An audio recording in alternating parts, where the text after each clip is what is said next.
Obstructive jaundice related बात करते हैं, यानी कि obstruction of the biliary flow. क्या क्या कारण हो सकते हैं? जैसे कि चूंकि बाइल तो बन रहा है, सिंथेसाइज हो रहा है लिवर से, it's being drain from the liver, तो they might be some intrahepatic causes of obstruction of the biliary flow, might be extrahepatic causes. अब बात करते हैं एक्स्ट्राहेपेटिक कॉजेज की। एक्स्ट्राहेपेटिक कॉजेज का मतलब ये जो बाइल डक्ट है या right and left bile duct, common hepatic, cystic thing, तो इसमें commonest cause is the gall stones. जैसे मैंने बताया था कि गॉल स्टोन्स जो हैं कोलेस्ट्रॉल स्टोन्स होते हैं। अब क्या है, उसमें हार्टमैन्स पाउच भी होता है, स्पाइरल वॉल्व होता है, तो ऐसे बड़े स्टोन्स तो नहीं निकल सकते गॉल ब्लैडर से, हार्टमैन्स पाउच में इम्पैक्ट हो जाते हैं। बट सेल्डम समटाइम्स वो स्मॉल छोटे छोटे से जो चूरा होता है उसका स्टोन्स का, वो ड्रिबल कर सकता है। सो अगर ये आ जाएगा इसमें बाइल डक्ट में, पहले मैंने बताया था कि बाइल डक्ट का ल्यूमिनल डायमीटर 6 mm है, काफी बड़ा रहता है, तो बाइल डक्ट में तो नहीं रुक पाएगा इतनी आसानी से। अगर कोई स्ट्रक्चर हो, कंप्रेशन हो रहा हो, अलग बात, बट अल्टीमेटली वो नीचे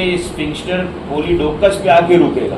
तो अल्टीमेटली अगर उसने ब्लॉक कर दिया है बिलियरी फ्लो को even in this bile duct और एट द स्फिंक्टर लेवल, तो बाइल का फ्लो रुक गया ड्यूडेनम में। तो एक तो ये हो सकता है कोलीलिथियासिस वाला। दूसरा कारण हो सकता है this bile duct might be compressed from forces from outside, जैसे कार्सिनोमा पैनक्रियास बड़ा कॉमन है। I told you sometimes there might be annular pancreas encircling the second part of the duodenum, ठीक है, तो उसमें भी बाइल डक्ट कंप्रेस होगा। Pancreatitis आज ही पढ़ाया था, पैनक्रियाटाइटिस इन्फ्लेमेशन ऑफ पैनक्रियाटाइटिस भी होगा, तो उसकी इन्फ्लेमेशन से bile duct, remember it is passing through the substance of the head of the pancreas, तो उसमें भी इन्फ्लेमेशन आएगी, वो भी स्वोलन हो जाएगा, तो नैरोइंग हो जाएगी डक्ट, ये भी कारण हो सकता है। और कोई भी एसोसिएटेड आसपास का ट्यूमर हो, इन्फ्लेमेशन हो, all that might cause compression of the bile duct, can cause extra hepatic cause of obstructive jaundice.